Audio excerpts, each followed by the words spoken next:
أعوذ بالله من الشيطان الرجيم. ويدعو الإنسان بالشر دعاءه بالخير وكان الإنسان عجولا. وجعلنا الليل والنهار آيتين فمحونا آية الليل وجعلنا آية النهار مبصرة لتبتغوا فضلا من ربكم ولتعلموا عدد السنين والحساب وكل شيء فصلناه تفصيلا. وكل إنسان ألزمناه طائره في عنقه ونخرج له يوم القيامة كتابا يلقاه منشورا. اقرأ كتابك كفى بنفسك اليوم عليك حسيبا. من اهتدى فإنما يهتدي لنفسه ومن ضل فإنما يضل عليها ولا تزر وازرة وزر أخرى وما كنا معذبين حتى نبعث رسولا. وإذا أردنا أن نهلك قرية أمرنا متر فيها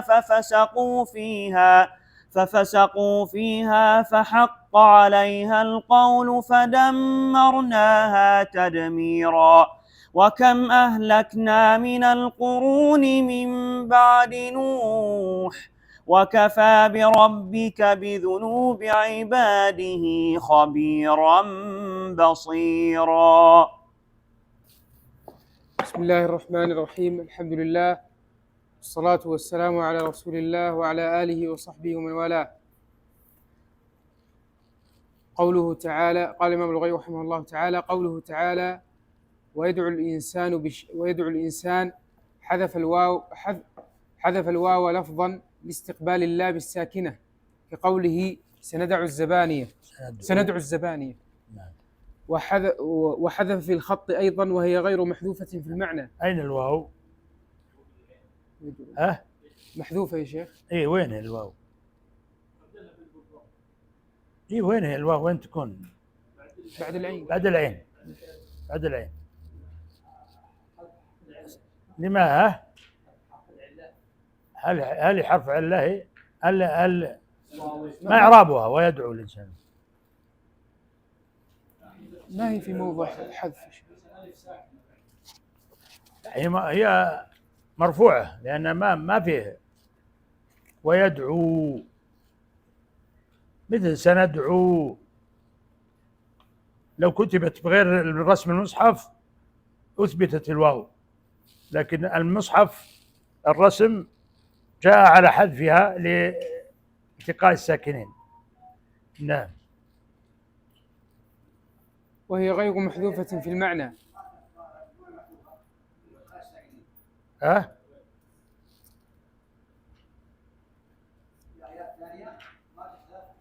عطنا.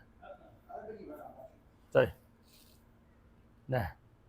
ومعناه: ويدعو الإنسان على ماله وولده ونفسه بالشر فيقول عند الغضب: اللهم لعنه وأهلكه ونحوهما. دعاءه بالخير أي كدعائه ربه بالخير، أن يهب له النعمة والعافية، ولو استجاب الله دعاءه على نفسه لهلك، ولكن الله لا يستجيب بفضله. وكان الإنسان عجولا بالدعاء على ما يكره أن يستجاب له فيه. قال جماعة من أهل التفسير: وقال ابن عباس: ضجرا لا صبر له على السراء والضراء. قوله عز وجل: وجعلنا الليل والنهار آيتين، أي علامتين دالتين على وجودنا ووحدانيتنا وقدرتنا، فمحونا آية الليل. قال ابن عباس: جعل الله نور الشمس 70 جزءا ونور القمر كذلك، فمحى من نور القمر 69 جزءا فجعلها مع نور الشمس. وحكى أن الله تعالى أمر جبريل فأمر جناحه على وجه القمر 3 مرات فطمس عنه الضوء وبقي فيه النور. وسأل ابن الكواء عليا عن السواد الذي في القمر، قال: هو أثر المحو. وجعلنا آية النهار مبصرة منيرة مضيئة، يعني يبصر بها. قال الكسائي: تقول العرب: أبصر النهار إذا أضاء بحيث يبصر بها. يبصر به. عندي خطأ. بها عندك إيه به، يعني يعود إلى النهار. ها به لتبتغوا فضلا من ربكم ولتعلموا عدد السنين والحساب. أي لو ترك الله الشمس والقمر كما خلقهما لم يعرف الليل من النهار، ولم يدري الصائم متى يفطر، ولم يدري وقت الحج ولا وقت حلول الآجال ولا وقت السكون والراحة، وكل شيء فصلناه تفصيلا. قوله عز وجل: وكل إنسان ألزمناه طائره في عنقه. قال ابن عباس: عمله وما قدر عليه فهو ملازمه عمله وما قدر عليه فهو ملازمه أينما كان. وقال الكلبي ومقاتل: خيره وشره معه خيره وشره معه لا يفارقه حتى يحاسبه به. وقال الحسن: يمنه وشؤمه. وعن مجاهد: ما من مولود إلا في عنقه ورقة مكتوب فيها شقي أو سعيد. وقال أهل المعاني: أراد بالطائر ما قضى الله عليه أنه عامله وما هو صائر إليه من سعادة أو شقاوة. سمي طائرا على عادة العرب فيما كانت تتفاءل وتتشاءم به من سوانح الطير وبوارحها. وقال أبو عبيدة والقتيبي: أراد بالطائر حظه من الخير والشر، من قولهم: طار سهم فلان بكذا. وخص العنق من بين سائر الأعضاء لأنه موضع القلائد والأطواق وغيرهما مما يزين أو يشين، فجرى على كلام العرب بتشبيه الأشياء اللازمة إلى الأعناق. ونخرج له، يقول الله تعالى: ونحن نخرج له يوم القيامة كتابا. وقرأ الحسن ومجاهد ويعقوب: ويخرج له بفتح الياء وضم الراء، معناه: ويخرج له الطائر يوم القيامة كتابا. وقرأ أبو جعفر: يخرج بالياء وضمها وفتح الراء. يلقاه قرأ ابن عامر وأبو جعفر: يلقاه بضم الياء وفتح اللام وتشديد القاف، يعني يلقى الإنسان ذلك الكتاب، أي يؤتاه. وقرأ الباقون بفتح الياء خفيفة أن يراه، منشورا. وفي الآثار: إن الله تعالى يأمر الملك بطي الصحيفة إذا تم عمر العبد فلا تنشر إلى يوم القيامة. اقرأ كتابك، أي يقال له: اقرأ كتابك. قوله تعالى: كفى بنفسك اليوم عليك حسيبا محاسبا. قال الحسن: لقد عدل عليك من جعلك حسيب نفسك. قال قتادة: سيقرأ يومئذ من لم يكن قارئا في الدنيا. بسم الله الرحمن الرحيم. الحمد لله رب العالمين، صلى الله وسلم على نبينا محمد وعلى آله وصحبه أجمعين. اللهم علمنا ما ينفعنا وانفعنا بما علمتنا وزدنا علما يا رب العالمين. سبحانك لا علم لنا إلا ما علمتنا إنك أنت العليم الحكيم. يقول الله تعالى: ويدعو الإنسان بالشر دعاءه بالخير وكان الإنسان عجولا. كثيرا ما يذكر الله تعالى في كتابه لفظة الإنسان، حتى لقد تكررت في الكتاب، تكررت هذه اللفظة في كتاب الله عز وجل بما يقارب 68 مرة. وإذا وقفنا عند المراد بها في مجمل هذه المواضع التي ذكرت فيها، نجد أن المراد بها غالبا هو الجنس، يعني جنس الإنسان، وهذا الجنس له طبائع جبل وطبع وخلق عليها، لكن الله عز وجل هذب هذا الإنسان الذي خلق على هذه الطبائع وهذه الأخلاق، هذبه بالقرآن، بالإسلام والقرآن. فكما في الآية السابقة الله عز وجل قال عن كتابه: إن هذا القرآن يهدي للتي هي أقوم ويبشر المؤمنين الذين يعملون الصالحات أن لهم أجرا كبيرا. ثم قال بعدها: ويدعو الإنسان بالشر دعاءه بالخير. فهذا القرآن العظيم كريم الذي لا يأتيه الباطل من بين يديه ولا من خلفه، تنزيل من حكيم حميد، يهدي للتي أقوم، يعني الأفضل في الأخلاق والطبائع والعقائد وفي الأمور كلها. وهذا الطبع الذي خلق الله عز وجل عليه الإنسان أشار الله عز وجل إليه في مثل الآيات من سورة المعارج في قول الله تعالى: إن الإنسان خلق هلوعا، يعني خلق هكذا، إذا مسه الشر جزوعا وإذا مسه الخير منوعا إلا المصلين الذين هم على صلاتهم دائمون، إلى آخر الآيات في صفاتهم. فالإنسان خلق على هذه الصفات، ثم إن الله عز وجل لما من عليه بالهداية وهداه بالإسلام وهداه بالقرآن وهداه بإرسال هذا الرسول الكريم تهذبت أخلاقه وتحسنت، فاستثنى الله عز وجل ممن كان على هذا الخلق وهذا الطبع المصلين في مثل هذه الآية.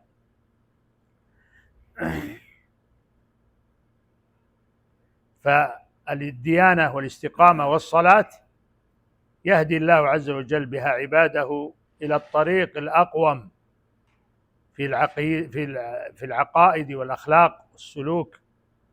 ولقد كان هذا الأمر واقعا ملموسا مشهودا، فإن العرب الذي نزل فيهم هذا الكتاب العظيم كانوا يتقاتلون ويتقاطعون ويتطاحنون في أتفه الأسباب وأسخفها. فهذب الله عز وجل طبائعهم حتى صاروا إخوانا متحابين، كما ذكر الله تعالى ذلك ممتنا علينا وعليهم بقوله: واعتصموا بحبل الله جميعا ولا تفرقوا واذكروا نعمة الله عليكم إذ كنتم أعداء فألف بين قلوبكم فأصبحتم بنعمته إخوانا وكنتم على شفا حفرة من النار فأنقذكم منها كذلك يبين الله لكم آياته لعلكم تهتدون. وكما أخبر تعالى عن جنس الإنسان أنه خلق على طبيعة العجلة والضعف، فقال تعالى: خلق الإنسان من عجل، وقال: يريد الله أن يخفف عنكم وخلق الإنسان ضعيفا. وكما في هذه الآية من سورة الإسراء: ويدعو الإنسان بالشر دعاءه بالخير وكان الإنسان عجولا. فهذه طبيعة من طبائع الإنسان. وأما قوله تعالى: ويدعو الإنسان بالشر دعاءه بالخير، فقد ذكر المفسرون فيها قولين. الأول أن الإنسان قد يضجر ويغضب فيدعو على نفسه وولده بالشر كالهلاك أو الضلال أو المرض أو نحو ذلك، لكنه في حال الهدوء والطمأنينة والسكون يدعو بالخير له ولولده. هذا أمر مشاهد معروف، وهذا بسبب العجلة، فرط العجلة عند الإنسان التي خلق عليها طبيعة، وعدم الصبر، كما قال الله عز وجل: خلق الإنسان من عجل. ولو أن الله استجاب له هذا الدعاء الدعاء بالشر كما يستجيب له الدعاء بالخير لهلك، كما قال تعالى: ولو يعجل الله للناس الشر استعجالهم بالخير لقضي إليهم أجلهم. وهذا الوجه من التفسير قال به ابن عباس رضي الله عنهما ومجاهد وقتادة. والوجه الثاني من أوجه التفسير في هذه الآية أن الإنسان قد يدعو بشيء هو له شر ويلح في دعائه، ولو استجيب له ذلك لكان في ذلك هلكته. فيدعو مثلا أن يتزوج المرأة الفلانية بعينها، أو يشتري البيت الفلاني بعينه، أو الأرض أو السيارة بعينها، ويلح في دعائه على ذلك. وفي ذلك كله لو حصل له لحصل له الضرر العظيم بذلك. لذا لا يشرع للعبد المؤمن الذي هداه ربه إلى التي هي أقوم في كتابه العزيز في إرسال هذا الرسول الأكرم صلى الله عليه وسلم، يعلمه ما يبعده عن هذا المزلق الخطير، كما يعلمه السورة من القرآن. فقد كان النبي صلى الله عليه وسلم يعلم الصحابة. إيش يعلم الصحابة؟ أنت محمد؟ لا، في موضوعنا هذا كان النبي صلى الله عليه وسلم يعلمهم الاستخارة. انتبهوا معنا، يعلمهم الاستخارة. قال جابر بن عبد الله رضي الله عنه ما الصحيح في البخاري: كان النبي صلى الله عليه وسلم يعلمنا الاستخارة في الأمور كلها كما يعلمنا السورة من القرآن.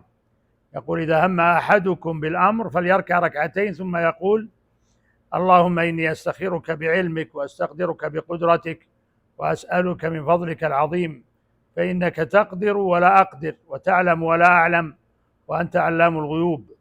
اللهم إن كنت تعلم أن هذا الأمر خير لي في ديني ومعاشي وعاقبة أمري، أو قال في عاجل أمري وآجله، فاقدره لي. وإن كنت تعلم أن في هذا الأمر شر لي في ديني ومعاشي وعاقبة أمري، أو قال في عاقبة أمري، أو قال في عاجل أمري وآجله، فاصرفه عني واصرفني عنه واقدر لي الخير حيث كان ثم رضني به، ويسمي حاجته. هذا الدعاء وهذا التعليم النبوي الكريم الذي بلغ من الأهمية أن النبي صلى الله عليه وسلم كان يعلم أصحابه هذا الدعاء كما يعلمهم إيش؟ السورة من القرآن. ففي هذا الهدي النبوي الكريم الخروج من دعاء الشر. يعني بعض الناس يدعو بالشر وهو لا يعلم، يعني يقول: اللهم إني يسر لي الزواج من فلانة، ما يدري قد يكون فيه شر عظيم عليه، فلا يصح أن يدعو بهذا، فقد يدعو بالشر وهو لا يعلم. فماذا يفعل؟ يلجأ إلى هذا الدعاء العظيم الذي الله عز وجل علمه نبيه صلى الله عليه وسلم، والنبي صلى الله عليه وسلم علمه الصحابة كما يعلمهم السورة من القرآن. فإنك إذا دعوت بهذا الأمر بعينه ولم تجعل الأمر مفوضا إلى ربك كما هو في دعاء الاستخارة، فإنك قد تقع في دعاء الشر وأنت لا تعلم. فأنت تدعو بشيء لا تعلم خيره من شره، والله هو الذي يعلمه وأنت لا تعلمه.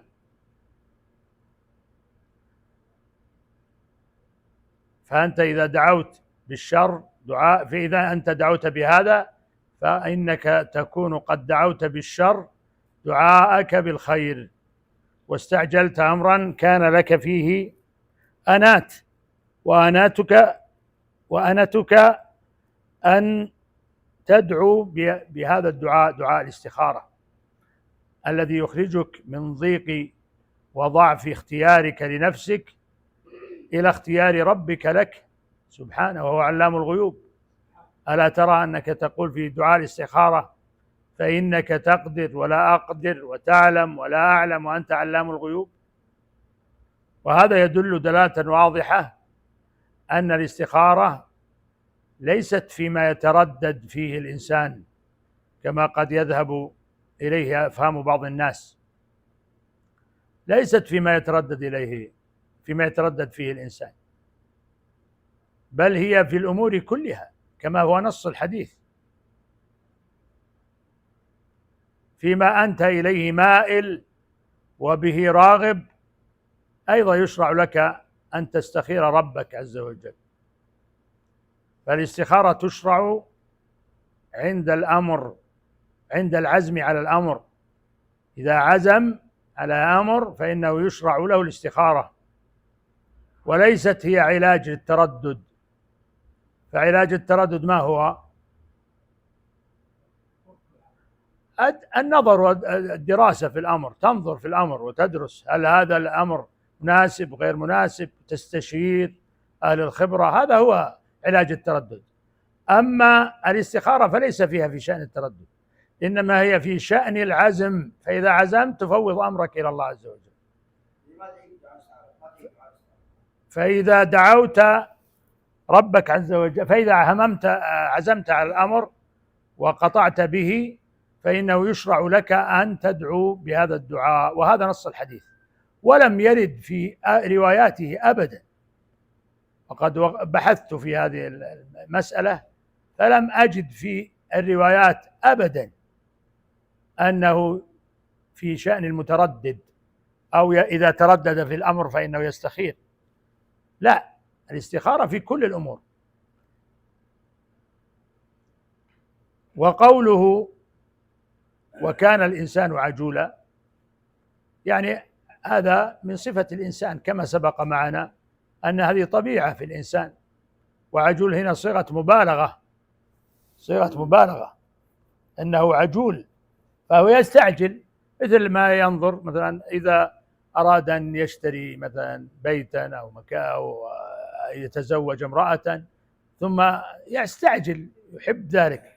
طيب استخر ربك، لأنك أنت لا تدري، يمكن يكون في هذه السيارة ضرر عليك، أو في هذه المرأة التي تتزوجها ضرر عليك، فأنت تدعو. إذا دعوت بعين المرأة أو بعين السيارة أو بعين البيت أو بعين الأرض، هذا دعاء قد يكون دعاء بالشر، لأنك لا تعلم.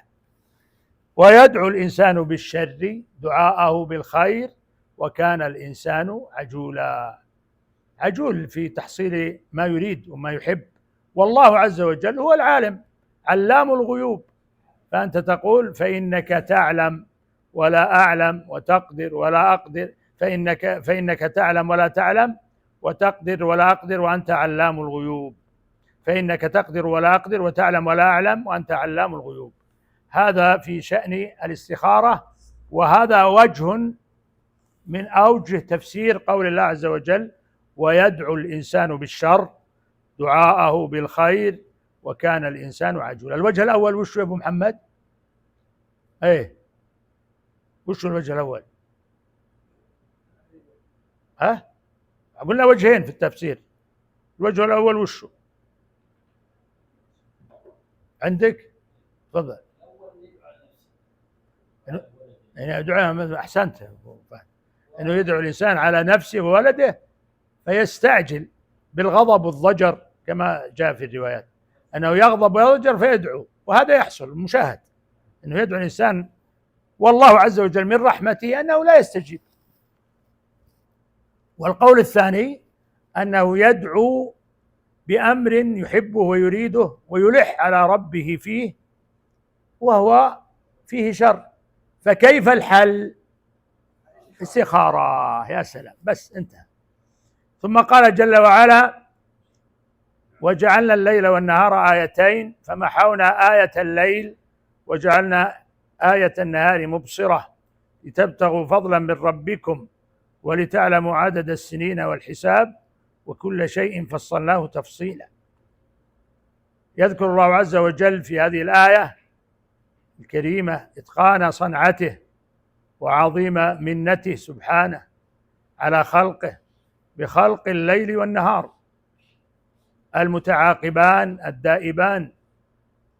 فبين الله تعالى أنه خلقهما متساويين في الظهور والسطوع، فالليل كالنهار سطوعا وإبصارا. ثم اقتضت حكمته سبحانه أن يمحو سطوع القمر ويبقي الشمس ساطعة ناصعة ظاهرة مبصرة حتى كما ذكر الإمام البغوي رحمه الله، ورد عن ابن عباس رضي الله عنهما أنه قال: إن الله جعل الشمس 70 جزءا والقمر كم؟ 70 جزءا، يعني متساويين، والقمر 70 جزءا كذلك، فمحى من نور القمر 69 جزءا فجعله في نور الشمس. فكم تصير الشمس من جزء؟ تصير الشمس 139 جزء، والقمر جزء واحد. هكذا ذكر عن ابن عباس رضي الله عنه. وهذا المعنى يعني أن الله عز وجل لما خلقهما متساويين في السطوع والظهور والإنارة، اقتضت حكمته أن يجعل الليل للنوم والسبات والهدوء، فسلبه الجزء الأكبر من نوره حتى وصل إلى الجزء واحد من 139 كما ذكر عن ابن عباس. ومنحها للشمس، فكانت الشمس ساطعة بهذا السطوع وهذا الإبصار العظيم. وهذا التغيير في الخلق الذي يجعله الله عز وجل ويذكره في كتابه، ذكره في أكثر من آية، جار على وفق الحكمة الربانية والمنح والمنن الإلهية، كما قال تعالى في سورة الأنبياء: أولم يرى الذين كفروا أن السماوات والأرض كانتا رتقا ففتقناهما وجعلنا من الماء كل شيء حي أفلا يؤمنون. فالله عز وجل ذكر أن السماوات والأرض كانتا رتقا. ما معنى رتقا؟ قيل فيها قولان، وجهان في التفسير ظاهران من أقوال المفسرين. الأول أنهما متصلتين متلاصقتين، السماء والأرض، هذا قيل. ثم إن الله عز وجل لما أراد أن يوجد الخلق في الأرض فصل الأرض عن السماء. والقول الثاني في معنى الرتق هنا أن السماء كانت لا تمطر، لم يجعلها تمطر، والأرض لا تنبت، فكيف الحياة؟ إذا السماء لا تمطر والأرض لا تنبت كيف الحياة؟ ما يكون فيها حياة. فلما أراد الله عز وجل أن يخلق الخلق على هذه الأرض ويوجد الخلق على هذه الأرض، فتق السماء بالمطر وفتق الأرض بالنبات، فكانت الحياة. وكلا القولين، على كلا القولين هذا تغيير من الله عز وجل اقتضته الحكمة الربانية أن يكون. كما أن الله عز وجل محى آية الليل وجعل آية النهار مبصرة. وقوله تعالى: لتبتغوا فضلا من ربكم ولتعلموا عدد السنين والحساب وكل شيء فصلناه تفصيلا، فيه امتنان وإشارة إلى أن الكل من الليل، أن لكل من الليل والنهار حكمة. ففي النهار الذي فيه الإبصار والسطوع التام ينشط الناس في كسب معايشهم وابتغاء من فضل الله عز وجل. فإن الناس يكتسبون متى؟ في الليل ولا في النهار؟ في الغالب يعني، أما بعض الأمور تختلف، لكن في الغالب أن الاكتساب إنما يكون في النهار. ولذلك جعل حتى الحيوان وحتى الطيور تغدو في أول النهار. لو أنكم تتوكلون على الله حق توكله لرزقكم كما يرزق الطير تغدو، يعني في أول النهار تغدو خماصا يا أبو مصعب وتروح بطانا، خليك معنا، وتروح بطانا. فهنا امتن الله عز وجل على عباده فقال: لتبتغوا فضلا من ربكم، يعني في النهار. فالنهار هو مكان العمل والكدح، وهو الذي فيه النور. فإن لو اجتمعت أنوار الدنيا كلها لم تتفي بجزء يسير من نور الشمس، هذا أمر مؤكد وظاهر مبين. فإن الله عز وجل لما تشرق الشمس بأشعتها وينشط الناس ويتحرك الناس في معايشهم وأموالهم وحروثهم وزروعهم وتجاراتهم، هكذا امتن الله عز وجل لتبتغوا فضلا من ربكم. ثم قال ولتعلموا عدد السنين والحساب. فكذلك الله عز وجل جعل من هذه الليل والنهار والقمر والشمس لعد السنين والحساب، وكل شيء فصلناه تفصيلا. فالله عز وجل يمتن على عباده بالليل والنهار، وأن لذلك في ذلك الحكمة البالغة في أن في النهار ابتغاء من فضل الله عز وجل لهم فيما يحتاجونه من أمر معاشهم من معاش الدنيا. ثم إذا جاء الليل وساد الظلام هجع الناس إلى منازلهم وآووا إلى فرشهم ليريحوا أجسامهم، فناسب هذه الراحة محو آية الليل حتى يكون الظلام والهدوء سائدا لترتاح الأجسام وينام الأنام براحة وسلام. فسبحان الرب الكريم المتفضل المنان. قل أرأيتم إن جعل الله عليكم الليل سرمدا إلى يوم القيامة من إله غير الله يأتيكم بضياء أفلا تسمعون. قل أرأيتم إن جعل الله عليكم النهار سرمدا إلى يوم القيامة من إله غير الله يأتيكم بليل تسكنون فيه أفلا تبصرون. ومن رحمته جعل لكم الليل والنهار لتسكنوا فيه ولتبتغوا من فضله ولعلكم تشكرون. هذه آيات عظيمة ومنن جسيمة من الله عز وجل. ومن رحمته جعل لكم الليل والنهار لتسكنوا فيه ولتبتغوا من فضله ولعلكم تشكرون. كما قال تعالى وهو الذي جعل لكم الليل لباسا والنوم سباتا وجعل النهار نشورا. وقال جل وعلا ومن آياته منامكم بالليل والنهار وابتغاؤكم من فضله إن في ذلك لآيات لقوم يسمعون. وقيل قول آخر في محو آية الليل، فقيل إن المحو هنا هو ما يظهر من القمر من الزيادة والنقصان، فيولد القمر هلالا ضعيفا ثم لا يزال يتزايد حجم ضوئه حتى يصير بدرا مكتملا، ثم بعد ذلك يأخذ في النقص قليلا قليلا حتى يعود إلى المحاق وهو ظلمته كاملا، يكون أظلم لا نرى القمر خلاص.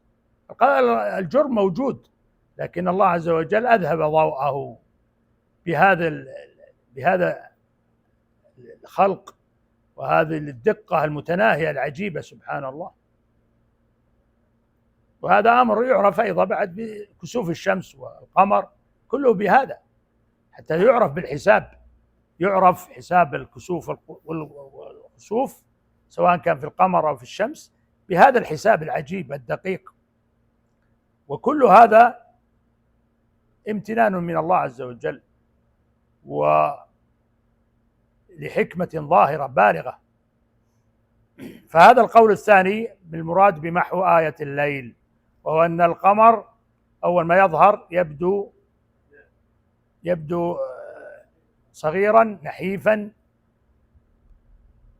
ضعيفا ثم لا يزال يزداد حتى يكتمل بدرا، ثم بعد ذلك يأخذ بالنقص حتى يذهب ضوءه ولا يبقى، ثم بعد ذلك يولد مرة أخرى. وهذا خاص بالقمر. أما الشمس فلا يعتري هذا النقص، لذلك قال محونا آية الليل وجعلنا آية النهار مبصرة. هذا قول آخر في تفسير المحو هنا. ثم إن الله عز وجل جعل في هذا القمر وفي ولادته ثم زيادته قليلا قليلا حتى يكتمل بدرا، ثم نقصانه حتى ينتهي ويكون محاقا، ثم يولد مرة أخرى، يدخل فيه إيش؟ الشهر الثاني، الشهر التالي. ولذلك نحن نصوم لرؤية الهلال ونفطر لرؤيته، كما أمرنا الرسول صلى الله عليه وسلم: صوموا لرؤيته وافطروا لرؤيته. ولذلك جعل الله عز وجل الأهلة مواقيت للناس والحج. كيف نعرف الحج؟ كيف نعرف رمضان إلا بهذه الأهلة وهذه الشهور؟ وكذلك العدد، عدة المرأة إنما تعرف بالشهور، كما قال الله عز وجل: واللائي يئسن من المحيض من نسائكم فعدتهن 3 أشهر. أشهر يعني قمرية بالعربية. وقال جل وعلا: والذين يتوفون منكم ويذرون أزواجا يتربصن بأنفسهن 4 أشهر و10. كل هذا بالزمن وبالقمر، بالشهر القمري، كما قال الله عز وجل في شأن هذه الشهور: إن عدة الشهور عند الله 12 شهرا في كتاب الله يوم خلق السماوات والأرض منها 4 حرم ذلك الدين القيم فلا تظلموا فيهن أنفسكم. والشهور هي الشهور هذه التي الشهور العربية الإسلامية: محرم وصفر وربيع أول وربيع ثاني، جماد أول جماد ثاني، ورجب وشعبان ورمضان وذو القعدة وشوال وذو القعدة وذو الحجة. ف4 منها حرم. ما هي ال4 الحرم؟ رجب وذو القعدة وذو الحجة ومحرم. 3 سرد و1 فرد. السرد هي ذو القعدة وذو الحجة ومحرم. ورجب الفرد، سمى رجب الفرد أيضا لأنه منفرد. هذه هي الأشهر الإسلامية العربية، لا الشهور الإفرنجية النصرانية التي يكون في أولها أعياد النصارى. لا، هذه الأشهر. ولذلك الله عز وجل قال في هذه الآية: لتعلموا عدد السنين والحساب، ولتعلموا عدد السنين والحساب وكل شيء فصلناه تفصيلا. فقول الله عز وجل وكل شيء فصلناه تفصيلا يعني أن الله عز وجل لم يترك خلقه سدى، بل فصل لهم ما يحتاجون تفصيله، كما قال تعالى: أفغير الله أبتغي حكما وهو الذي أنزل إليكم الكتاب مفصلا. وقال تعالى: ولقد جئناهم بكتاب فصلناه على علم هدى ورحمة لقوم يؤمنون. وقال تعالى في مثل هذه الآية من سورة يونس: هو الذي جعل الشمس ضياء والقمر نورا وقدره منازل لتعلموا عدد السنين والحساب. ما خلق الله ذلك إلا بالحق، يفصل الآيات لقوم يعلمون. وقال تعالى: ألف لام را كتاب أحكمت آياته ثم فصلت من لدن حكيم خبير. وقال تعالى: الله الذي رفع السماوات بغير عمد ترونها ثم استوى على العرش وسخر الشمس والقمر كل يجري لأجل مسمى يدبر الأمر يفصل الآيات لعلكم بلقاء ربكم توقنون. فلربنا الحمد على تنزيله، ولربنا الحمد على تفصيله، ولربنا الحمد على ما يسر من معرفة تأويله. ونقف على قول الله عز وجل: وكل إنسان ألزمناه طائره في عنقه. والله أعلم، وصلى الله وسلم على نبينا محمد.